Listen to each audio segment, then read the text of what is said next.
Au cœur du vivant, chaque geste compte. Et certains gestes, invisibles, influencent profondément notre santé. Chaque jour, des millions de femmes commencent leur journée avec un café. On dit qu'il protège le cœur, qu'il stimule le cerveau, qu'il aide à prévenir certaines maladies. Mais on dit aussi qu'il perturbe le sommeil, qu'il épuise les surrénales, qu'il augmente le stress. Alors, le café est-il un allié santé ou un faux ami stimulant? Aujourd'hui, nous allons voir ce que dit la science, et surtout ce que cela signifie concrètement pour vous.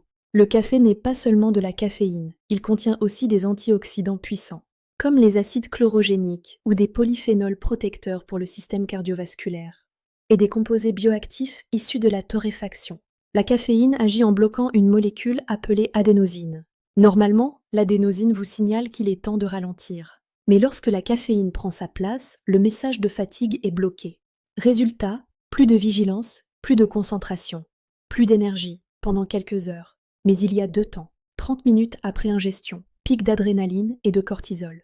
Puis, une phase de récupération, et le coup de fouet peut devenir un coup de fatigue. À dose modérée, entre 1 et 3 tasses par jour, le café est associé à plusieurs bénéfices. Une grande étude menée sur plus de 400 000 personnes montre qu'une consommation faible à modérée est associée à une diminution du risque cardiovasculaire. Mais au-delà de 400 mg par jour, soit environ 4 expressos, les effets deviennent délétères. Le café peut augmenter le cortisol, perturber la thyroïde, réduire l'absorption du fer, et qui peut même aggraver l'anxiété.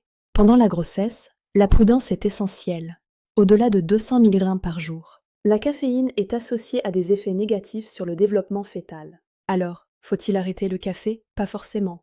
Voici maintenant pour vous mes recommandations concrètes. Limitez-vous à 1 à 2 tasses par jour, pas après 15 ou 16 heures. Buvez autant d'eau que de café. Choisissez un café bio, idéalement arabica. Évitez de le boire pendant les repas.